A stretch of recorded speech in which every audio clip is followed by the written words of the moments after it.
Hi guys, welcome to my channel. It is Dawn Danielle and I have a story time for you. For those of you, this is my first story time, so I just basically wanna Hi guys, welcome to my channel. It is Dawn Danielle and I have a story time for you.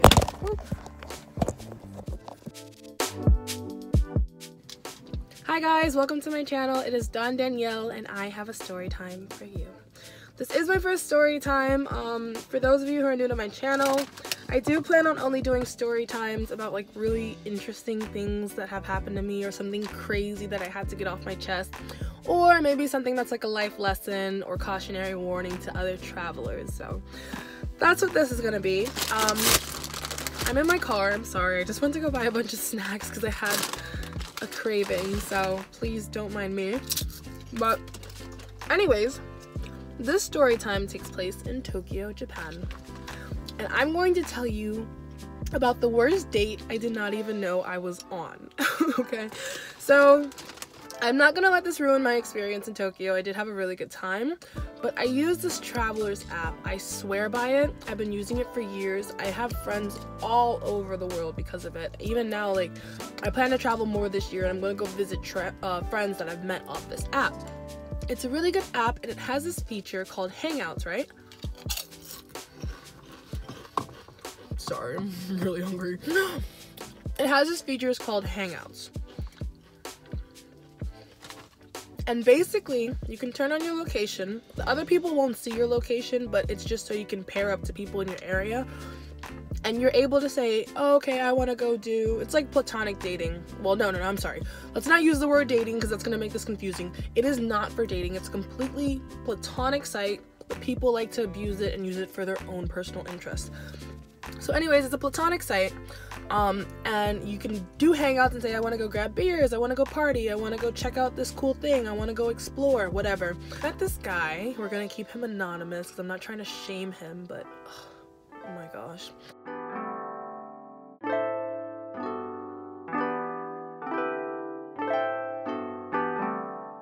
Anyways, long story short, I said I wanted to go check out Tokyo. So I meet this guy. He's taking a taxi to come meet me. He's really cool. We hung out all day. I mean, like from the afternoon, early afternoon to late at night.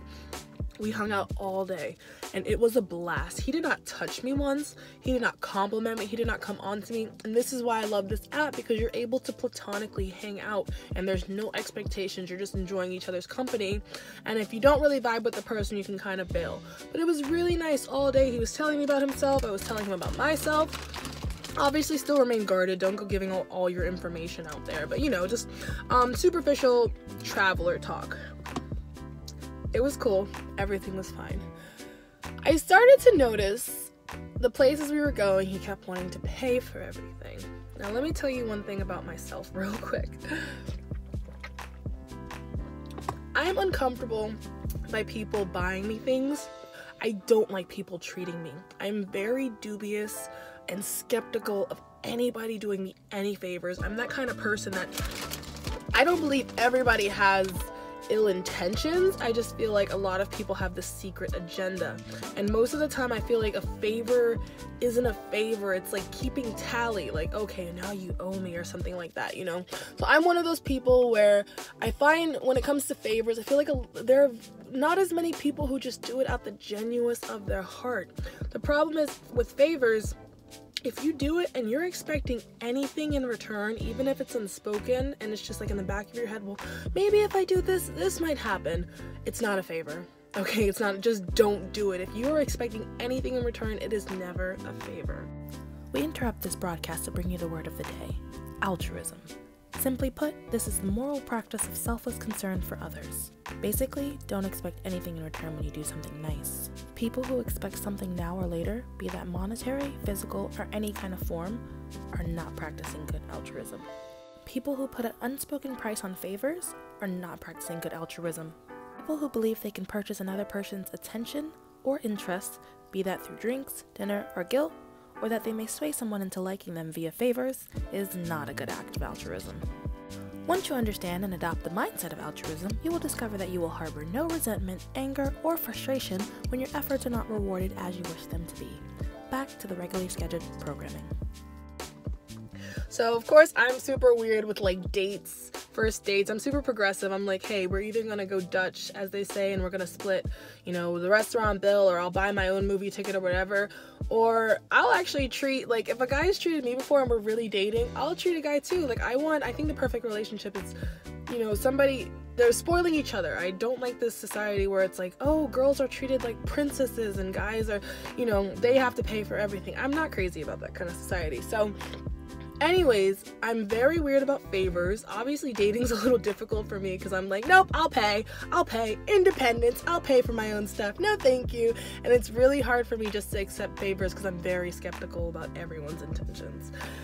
That said, throughout the entire day, this guy insisted on paying for everything. He was telling me he was on some big fancy business trip and he had his big fancy platinum card and he was swiping away. So it wasn't really him trying to impress me, it was like his company was trying to impress me because obviously it wasn't his money. I'm assuming it went to his little business trip, whatever fancy business trip he was on.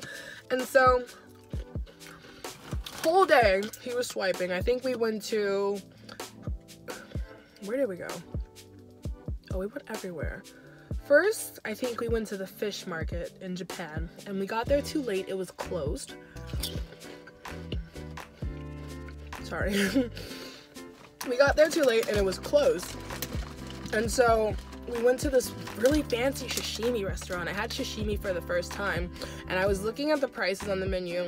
I'm a budget traveler. I'm not broke, obviously. I just like to spend my money wisely, and I'm not spending it on, like, however many yen fish that cost. It was pretty up there. I was looking at the menu. They give you like a few slices of tuna, raw tuna or crab or whatever you're into, and they charge you like double for it.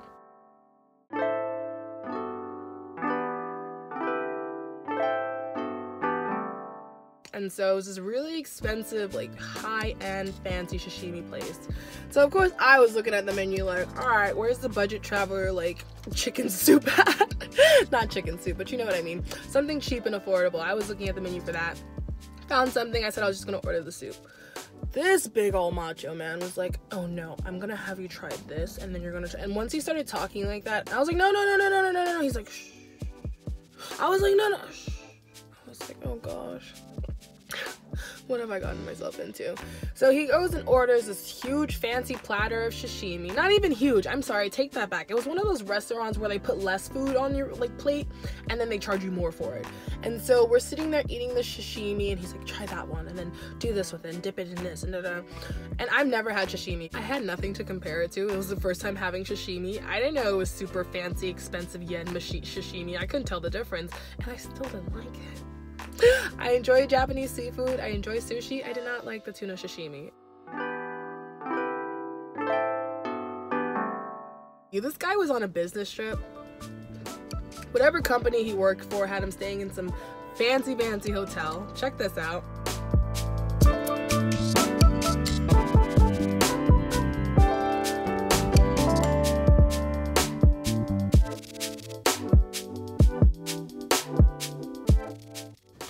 Had him staying in a super fancy hotel that he was trying to impress me with, a super fancy bar inside that hotel, paying for like the company card. He was calling us like Uber XLs or the whatever fancy Uber it is to drive around the city, swiping his card left and right. And so in the end, I cannot be impressed. First off, I don't even want people spending their money on me.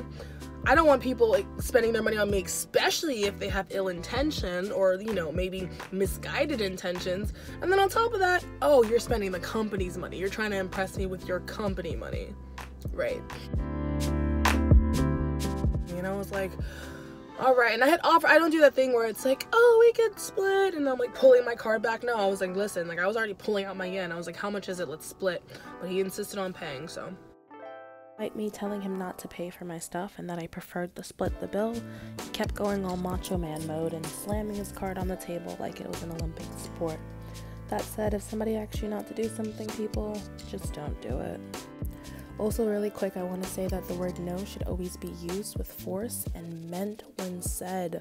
I'm sure we've all had that one friend who I was like, oh, I don't want my boyfriend to do this thing, and I told him not to do this thing, but I actually really want him to do this thing, and now he didn't do this thing, and I'm pissed because he didn't do this thing. And everyone's just like, what? It is confusing for all parties. And I'm keeping this on the more lighter side of things, but when it comes to more serious instances of the word no, I'm sure we've also heard those stories of, oh, well, I thought it actually meant yes, or maybe, or that this person was joking, or they weren't sure of what they wanted when they said the word. And so, to stay on the safe side of things, when someone says no, it's probably better to just not do whatever the thing it is they're telling you not to do. You might be making them extremely uncomfortable and they don't know how to say it, or they're just putting up with it because you're putting them in that situation. Said, if you are the one saying no, actually mean it. Be very straightforward and clear about what you want and do not want, and please don't be surprised or angry or irate when your boyfriend did not throw you that surprise birthday party that you told him not to throw you. Anyways, that's my little friendly memo of advice. Mixed signals suck, and being an adult and communicating is totally the new trendy thing. Back to the regularly scheduled programming. We went to an izakaya, if I'm pronouncing that correctly, which is basically a bar where you can smoke, drink, and eat. Went to a really nice one. We went to the upstairs floor. He had a smoke. Then he orders us. I'm sitting here like, yo, just get me a sake. Let me pay for it. Call it a day. Let me sip my sake. I'm a lightweight anyway, so I'm not crazy about like heavy drinking. He orders this sake like shot taste tester for both of us. And there's the amount of strength varies from, like, I think if you start from the left, it was like the lowest strength, and then the last one was the strongest. Orders it from both of us. I was like, okay. I was like, I'm getting a little worried, because even though he hasn't touched me yet, or complimented me, or even come on to me, and we've just been having really nice casual conversation, it's like he's still paying for a lot. And so we tasted the sake. He was telling me about this cool YouTube idea he had, and I was telling him about my YouTube. We were just talking about ourselves. Just superficial conversation, by the way. For any traveler, always keep things superficial. Don't go blabbing out your information and your social security number to the first cute guy you meet, you know? It's a superficial conversation about ourselves, stuff like that. We tasted the sake testers, and that was cool, and we were still chatting. So I was like, great. We left there, and I was like, you know, it's getting kind of late. Maybe it's time to call it a night. But I had mentioned to him about the onsen. For those of you who don't know, it's a Japanese public bathhouse. And I think I should have registered at that point. Like, in retrospect, now it's all coming to me like, oh, wow, okay, you know what? There were some some pink flags. There were some pink flags. But the Japanese onsen is a public bathhouse, and you're in the full nude. He knew nothing about it, but he thought it sounded cool. Now that I'm thinking about it, I don't know if he knew they were gender segregated. And so obviously when we got there, once again he paid, and because he did the thing where like go in front, like I'm your protector, and then rushes to the cashier and paid for both of us. So we got there and it was time to split, and I was like, okay, meet you back at maybe 10 o'clock. And at the moment he seemed cool with it, like, okay, meet back at 10, but now I'm wondering, like, did he know we were going to split up? This is going to be a solo experience, and then we'd meet back up afterwards. I didn't think about it. I don't know if he thought it was just going to be, like, everybody mingling together in this giant pool, walking around naked, like back in the old days with, you know, the public pools you hear about in stories, but I don't know. Anyways, went to our onsen, did our own separate thing, and then we met back up at 10. He was telling me how it was such a weird experience, but he liked it. It was new for him. He wished he had somebody to talk to, because that's the one thing. If you go by yourself, you're kind of just enjoying the bath and just sitting back relaxing. But I noticed people do go with like friends. I guess they're comfortable being naked around, and then they'll sit in the hot bath and talk. So, but you're able to do that experience solo or with friends. That said, he got out, he said it was really cool, and then we were still hanging, and we had this, like, adrenaline going, I guess on my side, this platonic adrenaline going, where we're like, let's keep hanging out, another adventure, it was like that, it was really fun. And so then we went to a dessert place. They had the matcha green tea shaped ice, and like a really nice dessert place.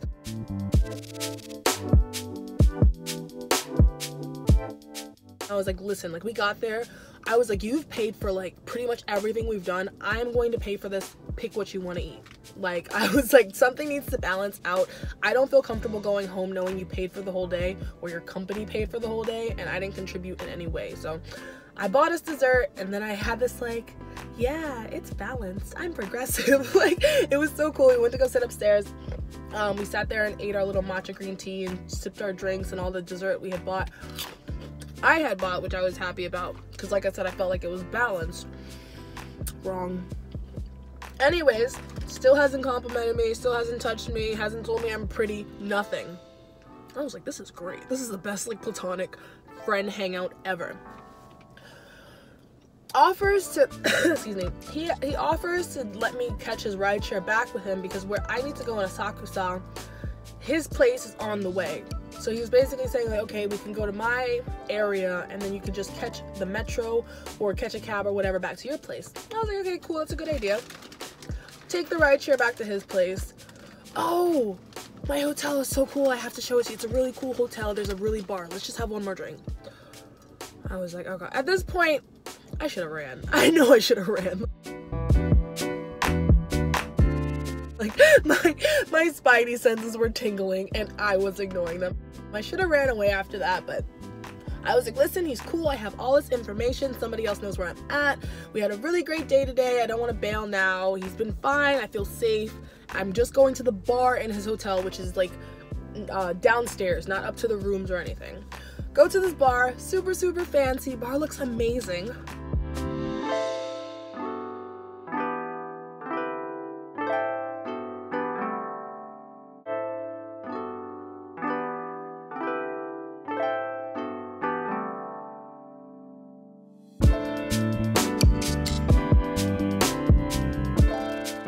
Has a great view of the city. He goes and orders some fancy drink with a flower. I'm gonna get you a drink with a flower in it.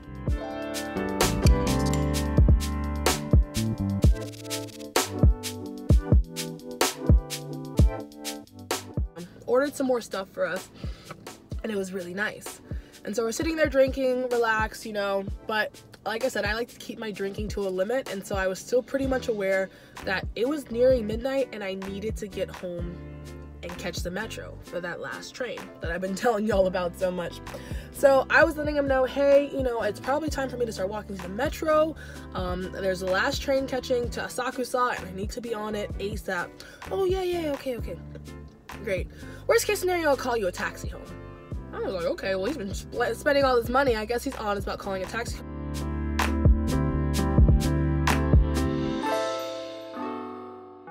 But I still wanted to catch the metro. And so anyways, I was doing a thing where you're kind of like wrapping up a hangout. And I was like, oh yeah, okay, kind of closing it out, finish my drink. All right, well, I really should go. Oh, okay, wait, I'll walk you. I was gonna get out. I was out of there. I was actually out of there. I was so ready to go. I was already walking towards the front. I left my drink and everything, and he said he'd walk me to the metro. And I was sitting here and I was like, this has been the perfect hangout day. Like, nobody complimented me, nobody touched me, nobody tried to come on to me, and he's gonna walk me to the metro. Like, what a gentleman. He understands this is where the night ends. So he goes to put his bag up. I stayed downstairs. I was not going anywhere near his hotel room. He goes to like, oh, okay, let me put my bag up real quick. I'm telling him I have like maybe 20 minutes to catch the last metro, and I need to be speed walking to the station. I tell him, I'll wait here, you know, I'll wait for you, I guess. So he runs up to go put his bag up. 3 hours later.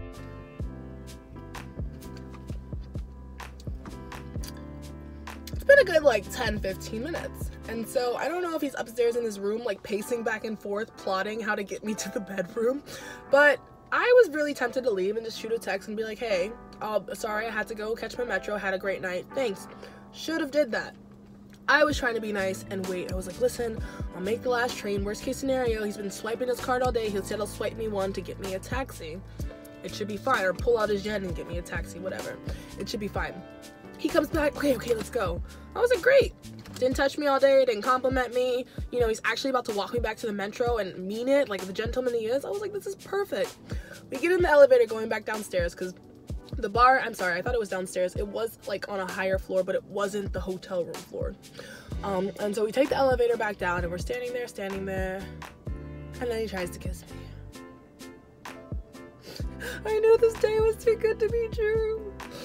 Yep, ambush kisses me, basically leaned over and did one of those whoop, and I was like, whoop. I stiffened up like roadkill. I was like, oh no, what's happening? What? no.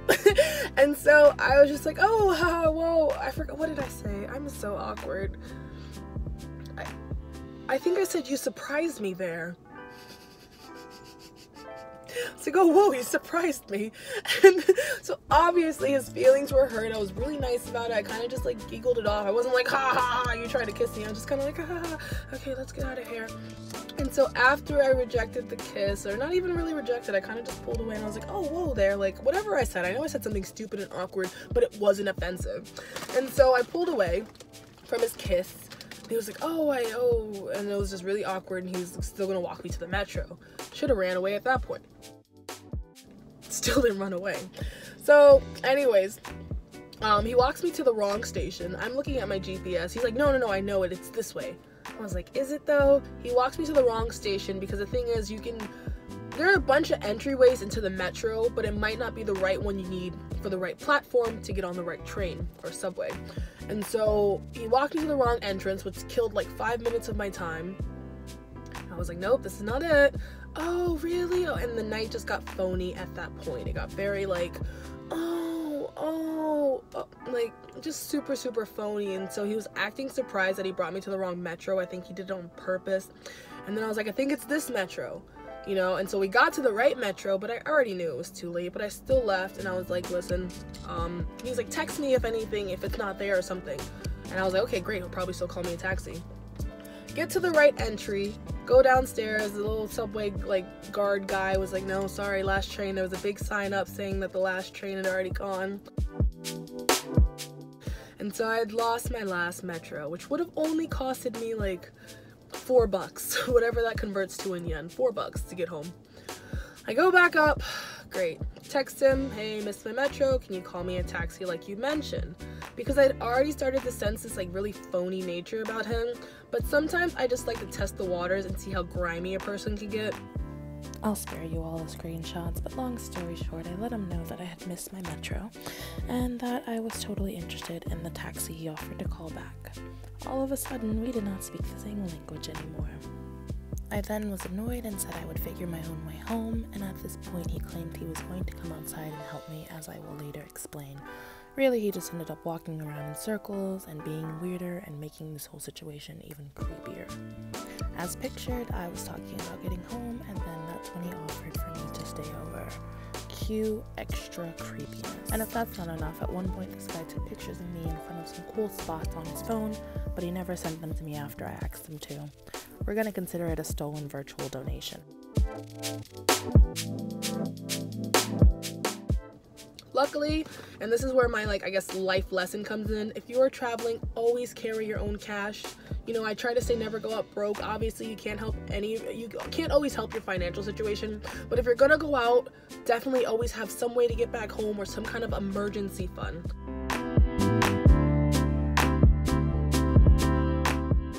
And so, got back up, I was like, hey, can you call me that taxi? And that's when the blubbering began. It was just, okay, yeah, the taxi. Then he started pointing me to the taxi. He's like, basically, like, you could pay for your own taxi. And I was like, that's fine. I just want to see, like, you know, how your character shifts. Okay, taxis are there, And he was like, all of a sudden, he was still trying. He was like, well, worst case scenario, you could just, you know, stay in my room. I have to leave super, super early for a work thing in the morning. You could just, you know, stay in my room and blah, blah, blah, blah. And I was like, there it is. And the favor comes back to kick me in the ass. So he paid for all the, I guess his company paid for all, and he still expected something in return after all the drinks and the sashimi and the onsen and whatever. He still expected something in return. Rejected the elevator kiss, which I guess didn't put me on his good list. Didn't put me on his good side for sure. And so I was still trying to get home. I asked him to call me a taxi just to see what he would do. He started blubbering all these excuses. At one point he starts walking around the area. Like, I'm standing by the metro. There's still like the metro guard around, but he starts walking around the area and he's like, I gotta run to the Family Mart and buy cigarettes.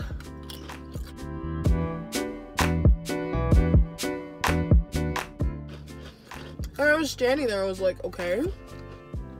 My phone's on like 5%. That's another thing. If you can always carry a backup charger or always get home before your phone dies, do that as well, because that was huge. And I needed the you can always hail down a taxi, but I needed the address to my hostel that was on my phone. The information was on my phone. Anyways, he said he has to run to the Family Mart and get cigarettes. He's not gonna call me this taxi that he told me to call me. And so he's about to leave to the Family Mart, and I'm like, I should be an actor.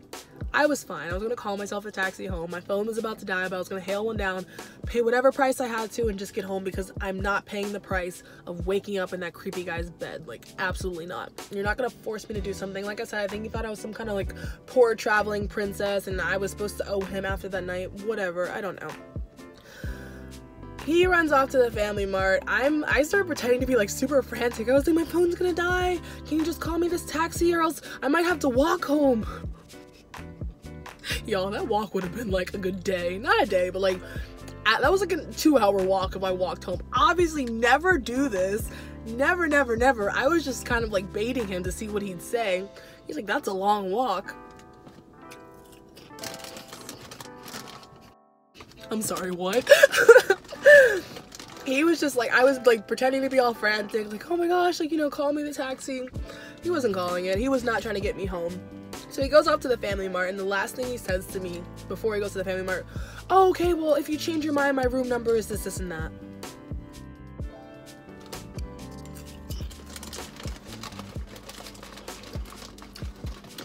Cool. Sorry, it's getting dark. I've been in my car for a while. The story time's too long. Anyways, I'm gonna wrap it up. Gives me his room number and runs off to the Family Mart to get cigarettes. And he's like looking back like, I wonder what she's gonna do. And I was just sitting on the street, or standing on the street, appalled. And by the metro is not going anymore. I'm basically stranded in, I think it was Shinjuku. Stranded in Shinjuku with some asshole guy who was not calling me this taxi, promised to get me home. And now I have to shell out, I think it was like 4,000 or 5,000 yen to get back home. For what would have cost me, I think that's like 45 bucks, would have cost me a $4 ride on my metro. So obviously I will more than happily pay that than go upstairs to room whatever the f it was and hang out with Creepster. I'm very intuitive. I'm really into psychology. I'm very into like people's energy, and so I do read people well. I don't want you to think I was just like, oh, naive, I don't see all these signs and he's coming on to me. He really was not coming on to me. That's the scary part. Maybe he was into me and didn't know how to go about it, but the whole day he was just paying for stuff, and it seemed like an old, you know, friend, me, like we had met back up in the city and we were just hanging out. So anyways, he runs off to the store to get cigarettes. He tells me his room number, and then I was like, yeah, okay. This guy's not calling me a taxi home. If this night doesn't end with me walking up to his room, he's not entertaining any other options for me. At that point, my phone was gonna die. I hailed a nearby taxi. I asked him to estimate how much it would cost just to get back home, because I'd only brought so much yen with me. Like, I kind of budget myself every day when I travel. After he told me the price, I was like, whatever, cool, take me home. Brought me back home to my hostel in Asakusa, and I'm able to laugh about it now just because I was able to get out that situation. And it was really creepy, and I'm able to warn other travelers, doesn't matter who you are, guy, girl, non-binary, always be careful about people's intentions. Always have your own emergency fund with you. Try to get home before your phone dies, or have a backup charger, and just always have a backup plan. Be very cautious. People can be very, very nice and have ill intentions, so just remember that. Like I said, I still swear by this app. It's my favorite app. I use it every day, but you have to be careful because, like I said, the wrong people will get on it and try to, you know, abuse its power. So, well, that's about it. That's my story time for today. I'm gonna stop sitting in my car now like a weirdo. It actually got dark. Like, people probably think I'm really creepy. And I guess because I was abroad, I was like, you know what? Foreign city, foreign guy, let's have a little fun. Let's be a princess for a day. Princess for a day means I got kissed in the elevator and refused to get called a taxi home. So, that's all I got for y'all. That's my story time. Be careful when you're traveling. Don't trust a nice smile. Always have your emergency fund. Get home before your phone dies, and yeah, that's about it. Anyways, that is all. I'm able to laugh about it now because I want it to be a learning lesson to other people, and I still had an amazing time in Tokyo. So that's all. I'll see you guys. Bye.